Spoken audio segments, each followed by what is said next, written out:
اعوذ باللہ من الشیطان اللعین الرجیم بسم اللہ الرحمن الرحیم الحمد للہ رب العالمین الصلاۃ والسلام علی اشرف الانبیاء والمرسلین سیدنا و مولانا ابی القاسم محمد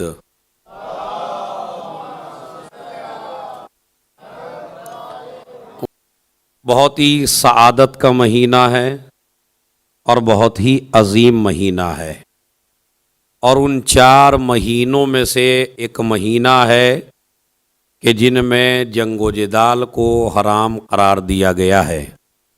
میں اپنے بچوں کے لیے صرف ان کی لسٹ بتانا چاہتا ہوں کہ وہ 4 مہینے کون سے ہیں کہ جن میں جنگ و جدال حرام ہے، اور وہ یہ ہے: پہلا مہینہ رجب کا ہے، دوسرا ذی قعد کا ہے، تیسرا ذی الحج کا ہے، اور چوتھا محرم کا ہے۔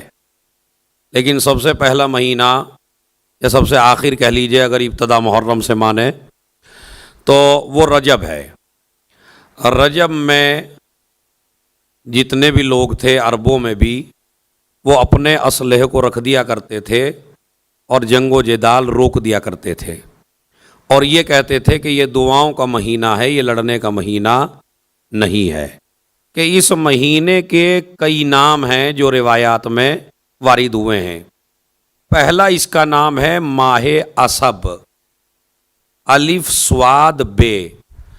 اسب کہتے ہیں عربی زبان میں اونڈیلنا۔ تصب فیہ الرحمت الالہیہ علی العباد۔ اس کو ماہ اسب اس لیے کہتے ہیں کہ اللہ اپنی رحمتیں بندوں پر اونڈیل دیتا ہے۔ اللہ انتظار کرتا ہے کہ میرا بندہ رحمت کا سوال کرے تو میں اس پہ رحمت کی بارش کر دوں۔ تو جس مہینے میں بندے کے اوپر اللہ کی رحمت کی بارش ہو اسے ماہ رجب کہتے ہیں۔ اسی طریقے سے اس مہینے میں تلواروں کی آواز سنائی نہیں دیتی تھی، نیزوں کی آواز سنائی نہیں دیتی تھی، نیزے اٹھا کے رکھ دیے جاتے تھے، تلوار ہاتھ سے لے کے رکھ دی جاتی تھی، لڑنا بھیڑنا بند کر دیا جاتا تھا، صرف دعائیں کی جاتی تھیں اور اللہ بندوں کی دعاؤں کو قبول کرتا تھا۔ تو لہٰذا اس مہینے کا ایک نام ماہ اسم بھی ہے، الف صاد میم، یعنی اس میں کسی بھی اسلحے کی آواز سنائی نہیں دیتی تھی۔ جو آج پہلی رجب کی شب ہے، جس میں ہمارے امام محمد باقر علیہ السلام کی ولادت کی شب ہے، اور پہلی رجب کے بڑے اعمال کتابوں میں وارد ہوئے ہیں۔ مثلا ایک عمل جسے آپ ابھی سے کر سکتے ہیں، گھر جائیے تو کر سکتے ہیں، زیارت امام حسین علیہ السلام۔ آج کی زیارت خاص زیارت ہے جو 15 رجب میں پڑھی جاتی ہے اور 15 شعبان میں پڑھی جاتی ہے۔ اس کے لیے 3 لفظ آئے ہیں، یا 15 رجب کو پڑھیے، یا 15 شعبان کو پڑھیے، یا پہلی رجب کو پڑھیے۔ تو ایک ہی زیارت ہے جو ان تینوں دن پڑھی جاتی ہے، اور روایت میں موجود ہے کہ جو انسان پہلی رجب کو زیارت امام حسین پڑھ لے، اللہ اس کے سارے گناہوں کو معاف کر دیتا ہے اور پاک و پاکیزہ بنا دیتا ہے۔ یہ زیارت ہے جو آج ہی کے دن کی وارد ہوئی ہے، یعنی آج ہی کی رات کے لیے ہے۔ اور اس کے علاوہ رجب میں ایک دعا اور وارد ہوئی ہے جو راوی نے پوچھی ہے امام علیہ السلام سے، ماشاءاللہ وہ آپ کے یاد ہے اور آپ اسے ہر سال پڑھتے ہیں، ریپیٹ کرنے کی ضرورت نہیں ہے، بس ایک ہی جملہ میں اس کا تشریح کرنا چاہتا ہوں: یا من ارجوہ لکل خیر وآمنو سخطہ عند کل شر۔ اے وہ ذات کہ جس سے میں ہر خیر کی امید رکھتا ہوں اور تیرے غضب سے ہر شر کے وقت میں پناہ چاہتا ہوں۔ عزیزو یاد رکھیے، جس بندے کی توجہ کا مرکز پروردگار کی رحمت بن جائے اور وہ یہ کہے پروردگار مجھے رشتہ داروں سے امید نہیں ہے، مجھے خاندان والوں سے امید نہیں ہے، ہر خیر کی امید اگر کسی ذات سے ہے تو بس وہ تیری ذات ہے میرے معبود، اس لیے میں ہر خیر کی امید بندوں سے نہیں رکھتا، خدا سے رکھتا ہوں۔ لفظ دیکھیں، یا من ارجو ہو لکل خیر۔ اب مجھے پوری دعا نہیں پڑھنی ہے چونکہ پچھلے سال میں اس دعا کا ترجمہ کر چکا ہوں پورا اور بتا چکا ہوں۔ اور آخر کیا ہے؟ حرم شیبتی علی النار، میری جوانی کو، میرے بڑھاپے کو، میری زندگی کو حرام کر دے جہنم کے اوپر۔ تو جس مہینے میں آدمی جہنم سے بچ جائے اسے ماہ رجب کہتے ہیں، اسی لیے کہتے تباعدت عنہ النار۔ اگر کوئی انسان ماہ رجب کا روزہ رکھ لے، روایت میں وارد ہوا چاہے ایک ہی روزہ رکھیے آپ، یعنی اگر زیادہ بھی نہیں رکھ پا رہے ہیں، مجبوری ہے، پریشانی ہے، نہیں رکھ پا رہے ہیں کام کی وجہ سے، تو کم سے کم ایک روزہ تو رجب میں ضرور رکھ لیں۔ اور اس ایک روزے کا ثواب کیا ہے؟ روایت وارد ہوئی ہے کہ تباعدت عنہ النار، جہنم کی آگ ایک روزے سے دور ہو جاتی ہے۔ وَوَجَبَتْ لَهُ الْجَنَّةُ، اور جنت انسان کے اوپر واجب ہو جاتی ہے، اس لیے کہ روزہ سپر ہے جو جہنم کے اور آپ کے درمیان میں حائل ہو جاتا ہے۔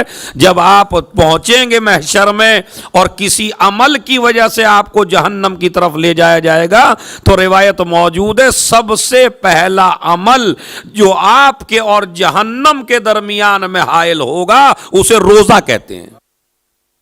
یہ روزہ آپ کو جہنم میں جانے سے بچا لے گا۔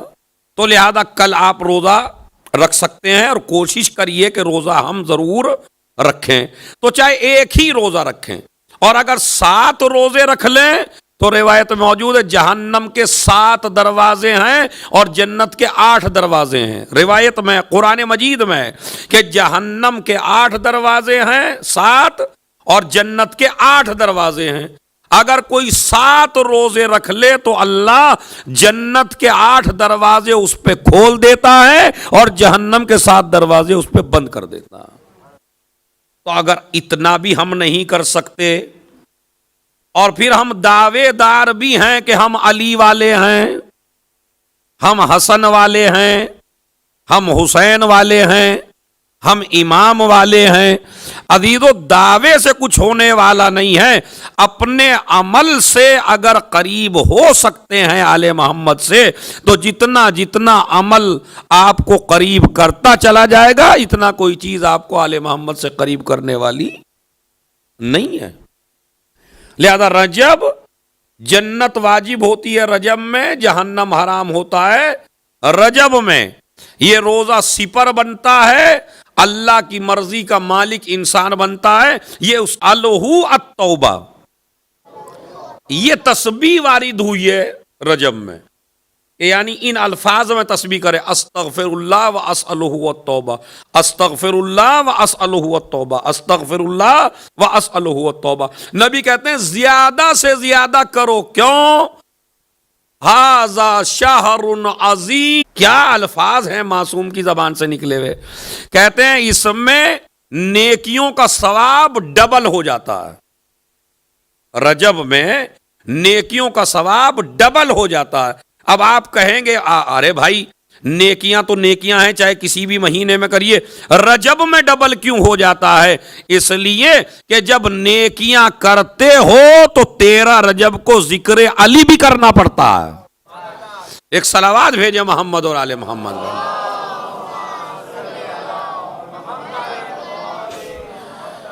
5ویں حجت کا بھی تذکرہ کرنا ہے۔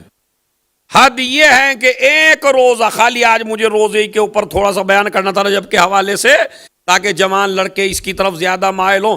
کہتے ہیں اگر کوئی انسان بہت زیادہ سونا بھی راہ خدا میں خرچ کر دے تو یہ سونا بھی ایک روزے کا مقابلہ نہیں کر سکتا. یعنی ایک آدمی نے ایک روزہ رکھ لیا اور ایک آدمی نے نہ جانے کتنا سونا راہ خدا میں دے دیا. تو اسلام کیا کہتا ہے؟ نہیں، جس نے روزہ رکھا ہے وہ زیادہ قابل احترام ہے، اس لیے کہ روزہ سپر ہے. تو یہ قول ضرور یاد رکھے، استغفر اللہ واسألہ التوبہ، رجب کے حوالے سے، باقی اور احادیث رجب کے حوالے سے اور بعد میں آ جائیں گی. اب جس امام کی ولادت ہے اپنے چھوٹے سے بچوں کے لیے 2-3 باتیں وہ جو انہیں ذہن میں ڈال لینی چاہیے. دیکھیے ہمارے یہاں باپ کا نام تو اماموں کا سب کو پتا ہے، اس لیے کہ اس کا ایک سلسلہ ہے باپ کے حوالے سے، ایک سلسلہ ہے. مثلا 5ویں کا باپ جو ہے وہ 4تھا ہے اور 6ٹھے کا باپ 5واں ہے. اور اگر یہ سلسلہ نہ ہوتا تو میرے خیال میں ہمیں باپ کا نام بھی پتا نہیں ہوتا، ورنہ ماں میں یہ سلسلہ نہیں ہے تو ماں کا کسی کو پتا نہیں ہوتا. ہم جتنے بھی بیٹھے ہوئے ہیں اکثر کو امام کے باپ کا نام کا پتا ہے، لیکن اماموں کی ماں کا نام 1-2 کے علاوہ کسی کو، یا 1-2 ماں کے علاوہ اور پتا نہیں ہوتا ہے.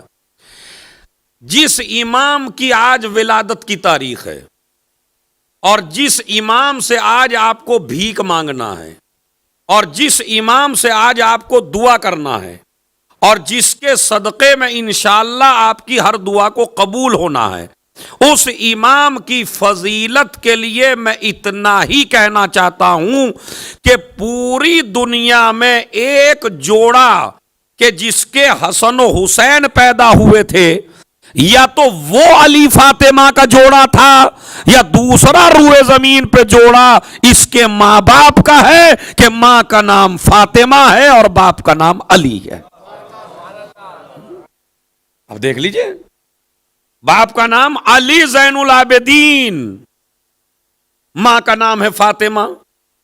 اور کمال کی بات ہے ہمارے تمام فریقین جتنے بھی ہیں، تمام مسلمانوں کی کتابوں میں یہ حدیث موجود ہے، الحسن والحسین سید شباب اہل الجنہ. حسن و حسین جوانان جنت کے، زور سے بولنا جوانوں، حسن و حسین جوانان جنت کے سردار ہیں. اس امام کی یہ خاصیت ہے جو دنیا میں پیدا ہوا ہے کہ اس کو ماں کے اعتبار سے بھی دیکھیے تو بھی سلسلہ سردار جنت پہ جا کے تمام ہوتا ہے، اور باپ کے اعتبار سے دیکھیے تو بھی سلسلہ سردار جنت پہ جا کے تمام ہوتا ہے. سمجھ رہے ہیں؟ یعنی ماں کے لحاظ امام حسن تو وہ بھی سردار جنت ہے، امام حسین ہے تو وہ بھی سردار جنت ہیں. ایک کی بیٹی ہے اور ایک کا بیٹا ہے، دونوں علوی ہیں، دونوں ہاشمی ہیں، دونوں قرشی ہیں، دونوں فاطمی ہیں. سمجھ رہے؟ ماں باپ دونوں فاطمی ہیں اور دونوں ہاشمی ہیں. اور اب آپ لگا لیجئے خدا کی قسم کیا عظمت ہے ہمارے اس امام کی کہ جس کو ماں، چونکہ میں پچھلے سال ابھی میں نے آنے سے پہلے دیکھ لیا کہ میں نے پچھلے سال کیا کیا پڑھ کے گیا تھا میں 2 سال پہلے، تو وہ ریپیٹ نہیں کرنا ہے. ماں کے بارے میں کافی باتیں بیان کر چکا ہوں تقریباً 2 سال پہلے. تو لہذا ماں ہے فاطمہ، جسے جس رخ سے دیکھا جائے معصومہ، باپ کے اعتبار سے، چچا کے اعتبار سے، بیٹے کے اعتبار سے، پوتے کے اعتبار سے، یعنی جو عصمت کی 4 دیواری میں ہو اسے فاطمہ کہتے ہیں. یہ ایسی بیوی ہیں. اسی امام کی ایک حدیث میں نے آپ حضرات کی خدمت میں پیش کی ہے جسے آج آپ کو اپنے گھر تک لے کے جانا ہے. حدیث کو، من ثبت علی ولایتنا فی غیبت قائمنا، حدیث سونے کے حروف سے لکھنے کے لائق ہے. 5ویں امام کی حدیث ہے. کیا فرماتے ہیں؟ جو انسان ہماری ولایت پر باقی رہ جائے، ہمارے قائم کی غیبت میں، یعنی زمانہ کون سا جس میں ہم اور آپ ہیں، جو انسان ہماری ولایت پہ باقی رہے ہمارے قائم کی غیبت میں، تو کیا ہوگا؟ اعطاہ اللہ لہ اجر الف شہید، اللہ اس ولایت پہ باقی رہنے والے کو 1000 شہیدوں کا اجر عنایت کرے گا۔ حدیث دیکھیں کتنی باریک ہے، یعنی 1000 شہیدوں کا اجر ایک طرف، اور خالی اس زمانے میں جب حجت خدا غائب ہو اس میں اپنے ایمان کو سنبھال لینا اور اپنے ایمان کو باقی رکھ لینا، 1000 شہداء کے برابر اجر ملے گا۔ اور شہداء بھی عام جنگ کے نہیں، شہداء بدر و حنین، جو بدر اور حنین کے صحابہ ہیں، جو تمام کے تمام آپ تاریخ پڑھ لیجئے، جتنا رتبہ شہداء بدر کا ہے اتنا کسی شہید کا نہیں ہے، سب سے عظیم ہیں شہداء بدر۔ اور 5ویں امام فرماتے ہیں جو ہمارے قائم کی غیبت میں، یعنی آپ لوگ، یہ جو آپ جوان بیٹھے ہوئے ہیں، اس لیے کہ آپ اگر اس کی تشریح کرنا چاہیں تو ایسے کر سکتے ہیں کہ دوسرے جو پیریڈ تھے، دوسرے جو زمانے تھے، ہم سے پہلے جتنے بھی ائمہ کا زمانہ گزرا ہے اس زمانے میں گناہ کے وسائل بہت تھے مگر آج سے زیادہ نہیں تھے۔ ابھی 40 سال پہلے جو گناہ کے وسائل آج ہیں، کیا اتنے وسائل پہلے تھے؟ ایمانداری سے بتائیے۔ آج گناہ کے وسائل بہت زیادہ ہیں، آج گناہ کرنے کے لیے کہیں جانے کی ضرورت نہیں ہے کہ آپ اپنے گھر سے نکلیے اور نکلنے کے بعد گناہ کی جگہ تلاش کریے۔ ہر آدمی پہلے گناہ کرتا تھا تو گناہ کی جگہ تلاش کرتا تھا، شخصیت تلاش کرتا تھا، ایک عورت تلاش کرتا تھا، نہ جانے کہاں کہاں جایا کرتا تھا، تب وہ گناہ کر پاتا تھا۔ لیکن آج وسائل اتنے زیادہ ہیں کہ گناہ کی مشین ہر وقت موبائل کی شکل میں ہر جوان کے ہاتھ میں موجود ہے۔ ایسے میں اگر کوئی ایمان بچا لے تو اسے شہید کا اجر ملتا۔ ایک صلوات پڑھیں محمد اور آل محمد پڑھیں۔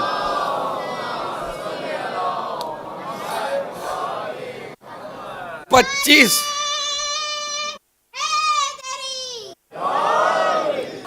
اور بس میں ایک شعر پہ اپنی محفل کو تمام کرتا ہوں۔ علی کے نام کا چرچا بہت ہے، ہاں ہاں، علی کے نام کا چرچا بہت ہے، مسلمان بھی مگر بہرا بہت ہے۔ علی کے نام کا چرچا بہت ہے، مسلمان بھی مگر بہرا بہت ہے، مگر ہوتی ہے جب جنت کی باتیں یہی بہرا ہے جو سنتا بہت ہے۔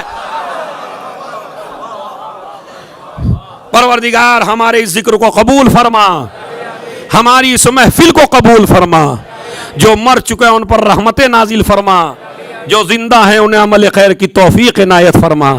پروردگار حکومت شارقہ کی حفاظت فرما، اوقاف کی حفاظت فرما، پروردگار تمام مسلمانوں کی حفاظت فرما، جتنے بھی والنٹیئرز ہیں ان کی جان کی، مال کی، عزت کی، آبرو کی حفاظت فرما۔ پروردگار ہم جئیں تو اسی ذکر کے ساتھ اور مریں تو اسی ذکر کے ساتھ۔ پروردگار امام زمانہ کے ظہور میں تعجیل فرما، تعجیل فرما، تعجیل فرما۔ اللہم صلی علی محمد